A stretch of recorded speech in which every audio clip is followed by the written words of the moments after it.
You're about ready to enter the exciting world of dangling modifiers. Introducing our superhero, Captain Modifier, and his arch nemesis, Oh no! Dangling Modifier Man. Here today with us in the studio is Dangling Modifier Man. Oh no! He's here today to explain to us what exactly is a dangling modifier. A dangling modifier is an error caused by not placing the noun being modified next to its modifier, or failing to use the noun being modified in a sentence. Dangling modifiers can be hard to recognize but are easy to repair. Captain Modifier, we've had several people call in and ask, are there more than one kind of dangling modifier? Well, yes, there is. There are actually 4 common kinds of dangling modifiers. The first one is a participial phrase. The second, a preposition followed by a gerund phrase. Third, an infinitive phrase. And fourth, an elliptical clause with an understood subject and verb. After leaving the studio, Captain Modifier decided to fly by Clark College and heard a disturbance going on in one of the classrooms and decided to check it out. Before Captain Modifier showed up, Dangling Modifier Man was in the classroom wreaking havoc with his dangling modifiers. He decided to write a sentence, and this is what the sentence said. With a sigh of disappointment, the paper was returned to the desk. Oh no, what could be done? He was doing horrible things to the English language. I wonder if Captain Modifier is around to save us. As soon as Dangling Modifier Man wrote that sentence, Oh no! guess who appeared? Our infamous hero, Captain Modifier.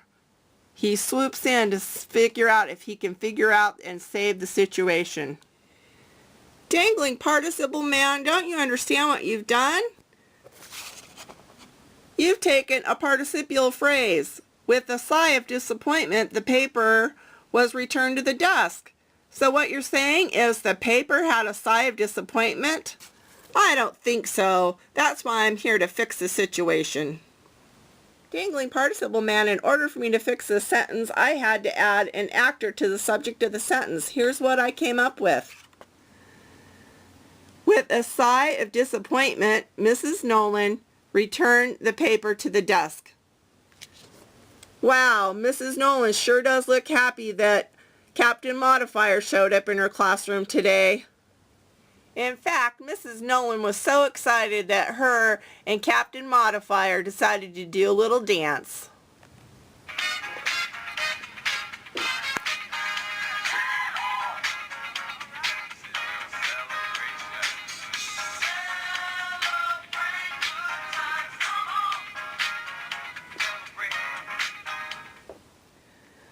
While flying by one of the skyscrapers, Captain Modifier looks in one of the windows and can't believe his eyes when he sees what looks like a ZZ Top album reading a newspaper.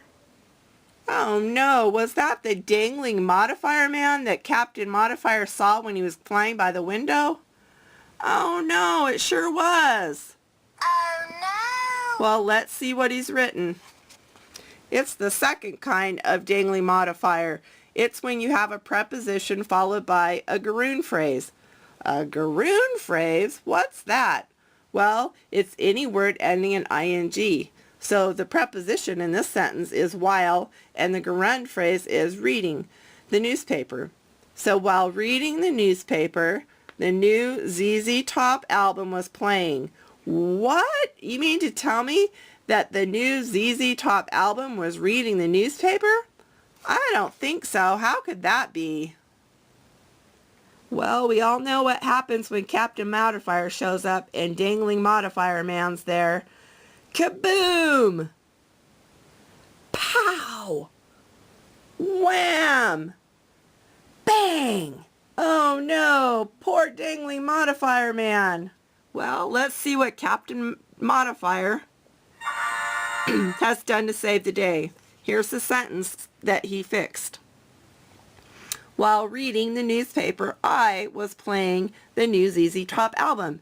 So what we did to fix it, as we know, we need to either name a subject in either the main part of the sentence or in the modifier, and we did it in the main part of the sentence. So it was me. So here you go. While reading the newspaper, I was playing the new ZZ Top album.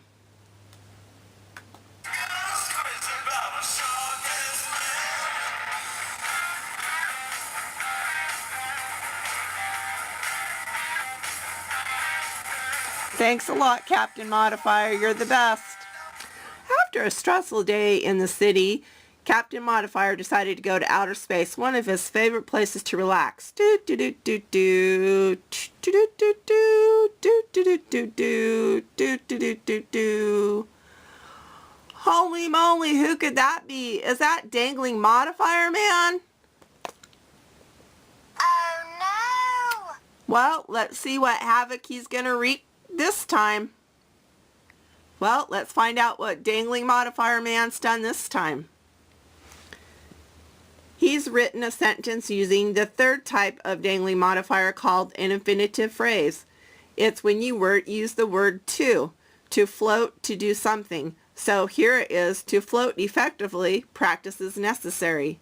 So what he's saying here is that the practice is floating? That makes absolutely no sense at all. So let's see what happens when Captain Modifier shows up to the scene. Oh no, Captain Modifier's giving Dangling Modifier Man all that he's got all at once. Pow, bang, kaboom, wham! Oh no, Dangling Modifier Man. Well, let's find out what Captain Modifier has done to save the day. Alright, our new sentence reads, to float effectively, an astronaut must practice. So now we have named an actor, the astronaut. So we know that one of the things we need to do to repair it is to name the actor in the subject of the sentence. Good job, Captain Modifier. There's our floating astronaut. Well, after a full day at school, and then to the big city, and then to outer space, Captain Modifier was pretty tired, so he decided to go ahead and head home. While flying through his neighborhood, he heard the sound of a very angry cat. Oh no, he better go check it out. Upon hearing the sound of the angry cat, Captain Modifier realized that it was in his own house. What would he find? His lights were all turned out.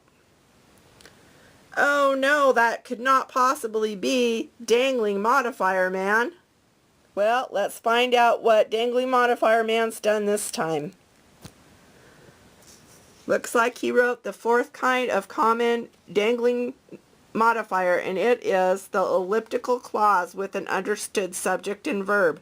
So the sentence says, after rotting in the cellar for weeks, my kitty brought up some oranges. Oh no, no wonder the cat's angry. He's been rotting in the cellar for weeks. Dangling Modifier Man and Captain Modifier were getting pretty tired by this time. So when Captain Modifier showed up, all he really needed to do was one quick pow to Dangling Modifier Man, and that's all it took. Let's see how Captain Modifier saved the day. Here's our new sentence. It reads, my kitty brought up some oranges after they had been rotting in the cellar for a week. Oh, okay, so instead of the kitty being the one that was rotting, it was the oranges that were rotting in the cellar. Well, that makes way more sense. Well, here we go. We're going to go ahead and end our presentation with a little bit of Keyboard Cat.